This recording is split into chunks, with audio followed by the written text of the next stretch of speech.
오늘 보실 하나님 말씀은 출애굽기 16장 9절부터 20절까지 말씀입니다. 모세가 또 아론에게 이르되 이스라엘 자손의 온 회중에게 말하기를 여호와께 가까이 나오라. 여호와께서 너희의 원망함을 들으셨느니라 하라. 아론이 이스라엘 자손의 온 회중에게 말하매 그들의 광야를 보니 여호와의 영광이 구름 속에 나타나더라. 여호와께서 모세에게 말씀하여 이르시되 내가 이스라엘 자손의 원망함을 들었노라. 그들에게 말하여 이르기를 너희가 해질 때에는 고기를 먹고 아침에는 떡으로 배부르리니 내가 여호와 너희 하나님인 줄 알리라 하라 하시니라. 저녁에는 메추라기가 와서 진에 덮이고 아침에는 이슬이 진 주위에 있더니 그 이슬이 마른 후에 광야 지면에 작고 둥글며 서리같이 가는 것이 있는지라. 이스라엘 자손이 보고 그것이 무엇인지 알지 못하여 서로 이르되 이것이 무엇이냐 하니 모세가 그들에게 이르되 이는 여호와께서 너희에게 주어 먹게 하신 양식이라.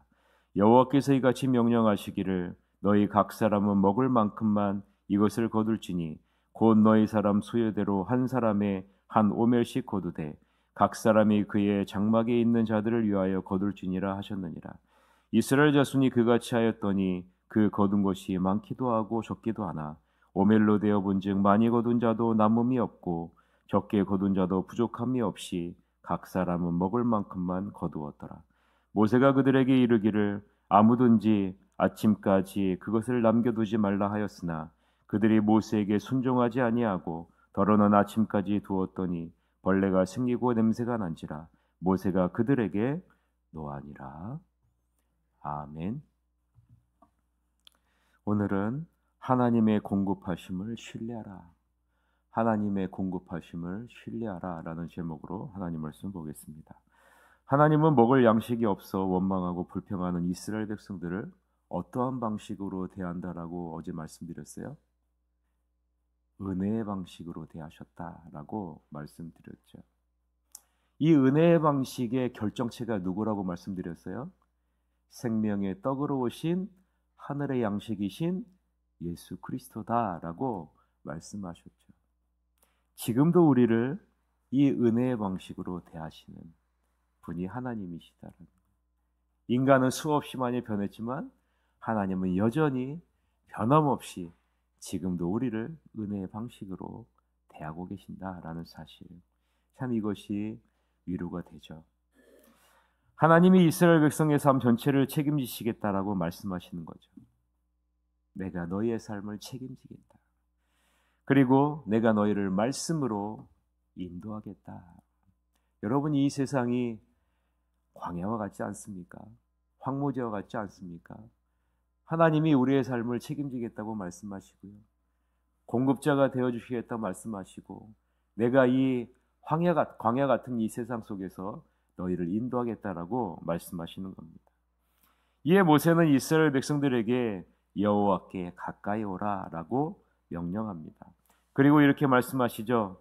여호와께서 너희의 원망함을 들으셨다. 여호와께서 너희의 원망함을 들으셨다. 9절입니다. 같이 한번 읽어봅시다.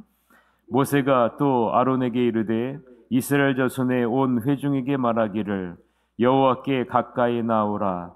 여호와께서 너희의 원망함을 들으셨느니라 하라라고 말씀합니다. 그럼 왜 모세는 이스라엘 백성들을 여호와께 가까이 나오라라고 명령했을까요? 우리는 여기서 두 가지의 의미를 살펴볼 수 있습니다. 첫 번째는요, 이스라엘 백성들은 하나님이 자신들과 함께하지 않는 것처럼 여기고 불평과 원망과 불만을 쏟아냈기 때문입니다. 그래서 모세는 여호와께 가까이 나오라고 명령하는 겁니다. 보라는 거예요. 보라는 겁니다. 하나님이 여전히 너희와 함께 계시지 않느냐. 이것을 보라는 겁니다. 가까이 와서 보라. 우리와 늘 함께 거하시는 하나님께 너희도 가까이 나오라라고 지금 모세가 명령하고 있는 거예요.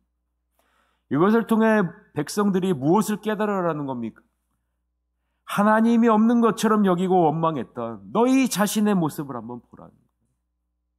그리고 다시는 그렇게 하지 말라는 것 아니겠습니까? 회개하라는 것 아니겠습니까? 너희의 죄가 얼마나 큰지를 바라보라는 것 아니겠어요?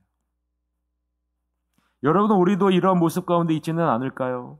하나님이 늘 우리와 함께 하시는데 마치 함께 하시지 않는 것처럼, 이 세상 사람들처럼 우리가 똑같이 행동하고 있지는 않습니까? 하나님이 우리의 삶 전체를 책임진다고 말씀하시는데 하나님이 우리의 삶을 책임지지 않는 것처럼 우리가 행동하고 있지는 않습니까? 모세는 이스라엘 백성들에게 하나님은 여전히 너희와 함께 계시니 이것을 잊지 말라, 가까이 와서 이것을 확인해 보라 라고 말하고 있는 겁니다.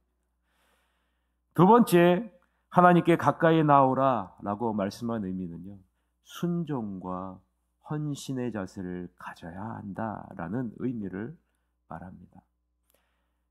스바냐 3장 2절에 보면 그가 명령을 듣지 아니하며 교훈을 받지 아니하며 여호와를 의뢰하지 아니하며 자기 하나님에게 가까이 나아가지 아니하였도다라고 말씀해요. 불평과 원망하는 이스라엘 백성에게 은혜의 방식으로 내어놓은 여호와 하나님 앞에 순종과 헌신의 자세로 나오라라고 말씀하고 있는 겁니다. 여호와 하나님께 가까이 나오라는 말의 의미는 순종과 헌신의 의미가 그 안에 담겨져 있다는 거예요. 마음을 환경에게로 향하지 말고 사람에게로 향하지 말고 오직 여호와께로 향하고 겸비한 자세로 여호와께 나오라라고 명령하고 있는 겁니다. 하나님은 친히 자신의 영광을 이스라엘 백성들에게 보여주시죠. 10절이죠. 같이 한번 읽어봅시다. 아론이 이스라엘 자손의 온 회중에게 말하매 그들이 광야를 바라보니 여호와의 영광이 구름 속에 나타나더라 라고 말해요. 그리고 여호와 하나님이 말씀합니다. 내가 이스라엘 자손의 원망함을 들었노라. 사랑하는 성도 여러분, 하나님이 이스라엘 백성의 원망을 들으셨다라고 분명하게 말씀합니다. 하나님이 들었다라는 것은 무슨 의미가 있을까요?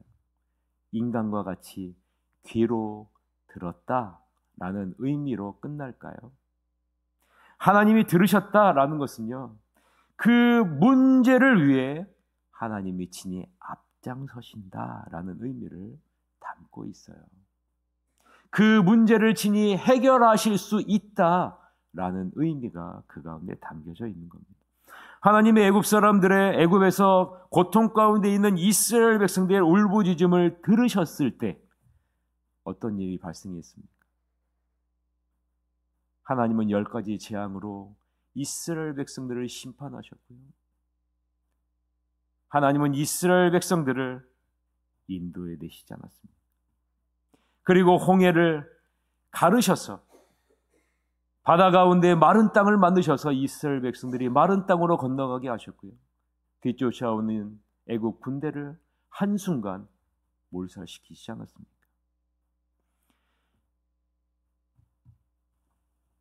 하나님이 먹을 양식이 없어 원망하는 이스라엘 백성들의 소리를 들으셨다라는 것은 하나님이 친히 앞장서서 그 문제를 해결해 주시겠다라는 의미입니다. 그 내용이 11절에서부터 15절이죠. 같이 읽어봅시다. 여호와께서 모세에게 말씀하여 이르시되 내가 이스라엘 자손의 원망함을 들었노라. 그들에게 말하여 이르기를 내가 해질 때에는 고기를 먹고 아침에는 떡으로 배부르리니 내가 여호와 너희의 하나님인 줄 알리라 하라 하시니라.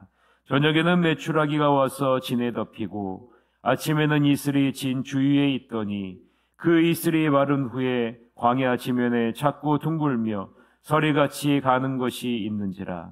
이스라엘 자손이 보고 그것이 무엇인지 알지 못하여 서로 이르되 이것이 무엇이냐 하니 모세가 그들에게 이르되 이는 여호와께서 너희에게 주어 먹게 하신 양식이라 라고 말해요. 하나님은 자신이 은혜로 선택하고 언약을 맺으신 이스라엘 백성들의 원망의 기도를 들으셨다라고 얘기해요. 그리고 어떻게 해요? 그대로 응답하십니다. 그러면 이스라엘 백성들은 어떻게 반응하고 응답해야 할까요? 하나님이 명령하신 그대로 순종해야 되지 않겠습니까? 하나님도 이스라엘 백성들의 기도를 그대로 들어 그들의 필요를 채워주십니다. 그들의 필요를 채우시는 여호와 하나님의 명령에, 말씀에 어떻게 해야 됩니까? 순종해야 되지 않겠습니까? 그 순종을 명령하는 것이 16절부터 19절이에요. 같이 한번 읽어봅시다. 여호와께서 이같이 명령하시기를 너희 각 사람은 먹을 만큼만 이것을 거둘지니 곧 너희 사람 수요대로 한 사람에 한 오멜씩 거두되 각 사람이 그의 장막에 있는 자들을 위하여 거둘지니라 하셨느니라. 이스라엘 자손이 그같이 하였더니 그 거둔 것이 많기도 하고 적기도 하나 오멜로 되어본즉 많이 거둔 자도 남음이 없고 적게 거둔 자도 부족함이 없이 각 사람은 먹을 만큼만 거두었더라. 모세가 그들에게 이르기를 아무든지 아침까지 그것을 남겨두지 말라 하였으나 라고 말하죠. 이스라엘 백성들의 의무는 무엇입니까? 여호와 하나님의 말씀 그대로 순종하는 거예요. 그 말씀 그대로 따라가는 거예요. 이스라엘 백성들이 여호와의 말씀에 순종하는지 순종하지 않는지, 그 말씀대로 따라가는지 따라가지 않는지를 우리는 어떻게 할 수 있을까요? 이스라엘 백성들이 모세의 말에 청종하는지 그대로 순종하는지가 이스라엘 백성들이 하나님의 말씀에 따르고 있는지 아닌지를 보여주는 저울추가 된다라는 사실입니다. 왜요? 여호와 하나님이 이스라엘 백성들을 인도하기 위해 누구를 세웠기 때문에? 누구를 선택하셨어요? 누구를 세우셨어요? 모세를 세우시고 모세를 선택하셨기 때문입니다. 모세를 선택하고 모세를 세우신 분이 여호와 하나님이시기 때문에 그렇습니다. 모세의 말에 귀를 기울이지 않고 자신의 뜻대로 하면 여호와의 말씀에 순종하지 않는 것과 같은 것이죠. 모세의 말에는 순종하지 않는데 여호와 하나님의 말씀에 순종한다라는 것은 논리에 맞지 않는다라는 거예요. 있을 수 없는 일이라고 말하고 있는 겁니다. 이스라엘 백성 중 대다수는 모세의 말에 불순종합니다. 그 이유가 무엇일까요? 그것은요, 탐욕이에요. 탐욕 때문에 그렇습니다. 모세를 세우신 하나님을 신뢰하지 못하기 때문에 그런 것이죠. 20절 마지막으로 같이 한번 읽어봅시다. 그들이 모세에게 순종하지 아니하고 더러는 아침까지 두었더니 벌레가 생기고 냄새가 난지라 모세가 그들에게 노하니라 라고 말하죠. 사랑하는 성도 여러분, 한번 상상해 보세요. 200만 명이 매일 한 오멜 2.3리터 되는 양의 그 양식을 매일마다 먹는다. 그러면 여러분, 하나님이 얼마만큼의 만나를 하늘에서 내려줘야 먹을 수 있을까요? 약 2,000톤 정도의 양식을 하늘에서부터 매일 내려줘야 200만 명이 넘는 사람들이 2.3리터 정도의 양식을 매일마다 먹을 수 있는 거예요. 이 만나를 매일 하나님이 공급해 주시죠. 그리고 또한 반석을 명하여 물을 공급하시지 않았습니까? 죽어있는 돌에게, 죽어있는 돌을 통해서 하나님은 이스라엘 백성들이 200만 명이 넘는 백성들이 먹을 수 있는 물을 공급해 주시지 않았습니까? 그리고 바람을 불어서 메추라기를 200만 명이 넘는 사람들이 먹을 수 있도록 해주시지 않았습니까? 구름 기둥으로 뜨거운 햇살을 막아서 보호해주셨고요. 불 기둥으로 차가운 공기에 따스한 온기를 제공하신 분이 여호와 하나님 아니시겠습니까? 그들을 인도하신 분이 여호와 하나님 아니시겠습니까? 이 하나님이 이렇게 말씀합니다. 내가 너희의 삶을 책임지리라. 내가 너희의 삶을 말씀으로 인도해 주시리라. 그러면 여러분, 우리에게 필요한 것이 무엇입니까? 여호와 하나님을 신뢰하는 거예요. 여호와 하나님의 말씀대로 순종하는 거예요. 그 말씀을 따라가는 겁니다. 왜 하나님이 우리를 이렇게 여겨주실까요? 왜 하나님이 우리를 이렇게 대해주실까요? 왜 하나님이 우리를 이렇게 귀한 존재로 여겨주실까요? 마태복음 6장 26절에 보면 공중의 새를 보라. 심지도 않고 거두지도 않고 창고에 모여들이지도 아니하되 너희 하늘 아버지께서 기르시나니 너희는 이것들보다 귀하다라고 말씀하시지 않습니까? 이 하나님을 우리가 신뢰하지 않는다면, 이 하나님을 우리가 믿지 않는다면, 이 하나님의 말씀에 우리가 순종하고 따라가지 않는다면 하나님의 마음이 얼마나 아프시겠어요. 우리를 이렇게 귀하게 여기셔서 가장 아끼고 아끼는, 가장 사랑하는 독생자 예수 그리스도를 하늘의 양식으로 우리가 먹을 수 있도록 보내주시고, 보내주실 뿐만 아니라 우리를 대신에 십자가 못 박혀 죽으시기까지 하셨습니다. 우리는 이 하나님을 신뢰하지 않고 하나님이 없는 것처럼 살아간다면 하나님이 얼마나 마음이 찢어지시겠어요. 아무쪼록 신실하신 하나님이 여러분의 삶을 책임지셔서 은혜와 공급하심으로 이끄신다는 사실을 신뢰하며 감사함으로 나가는 여러분이 되시길 바랍니다. 그리고 여러분 이 사랑을 전해야 되지 않겠어요? 나만 누리라고 아버지 하나님이 이렇게 나를 귀한 존재로 삼아주셨을까요? 하나님이 나를 위해서만 죽으셨습니까? 예수님이 나를 위해서만 죽으셨어요. 여러분 이 세상에 와서 한평생 살다가 주님 앞에 가서 주님이 이렇게 물어보실 거예요. 무엇하다가 왔느냐? 나는 너를 위해 하늘 양식이 되어 죽었는데, 너를 이렇게 귀한 존재로 여겼는데, 너의 삶 전체를 책임지고 너에게 모든 것을 공급해주고 인도해 줬는데 너는 무엇하다 왔느냐라고 얘기했을 때, 나는 나를 위해 열심히 살다가 왔습니다라고 이야기한다면 하나님은 우리의 모습을 보면서 얼마나 많은 눈물을 흘리시겠어요.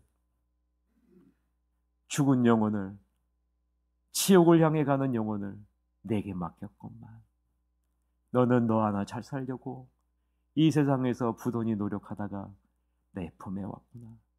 나는 너를 위해 아낌없이 내 몸을 찢었건만 너는 무엇하다 왔느냐라고 책망하시지 않겠습니까? 부끄럽지 않겠습니까? 이제 며칠 후면 새생명 축제가 있습니다. 하나님, 주님 앞에 부끄럽지 않게 해주세요. 주님이 나에게 베풀어 주신 그 사랑의 100분의 1이라도 헤아리고 갚는 은혜의 삶을 살다가 가게 해주세요. 그 영혼을 사랑하는, 귀하게 여기는 그 마음을 나도 갖게 해주세요 라고 기도하시면서 나아가야 되지 않겠습니까? 그럴 때 하나님은 우리를 보시며 기뻐하실 거예요. 이렇게 마지막 주님의 품에 갔을 때 여러분을 바라보며 흐뭇해하시고 기쁘시게 여김받는 여러분이 되시기를 주님의 이름으로 간절히 축원합니다. 이 시간에 통성으로 기도합시다. 이제 새생명 축제가 며칠 남지 않았는데 우리 태신자들을 위해 기도합시다. 그리고 임직자 선출이 11월 24일 날 있습니다. 기도해 주시고요. 수능 시험 보는 희은이, 민서, 혜민이를 위해서 여러분 기도해 주시길 바랍니다. 다 같이 통성으로 기도하시러 가도록 하겠습니다.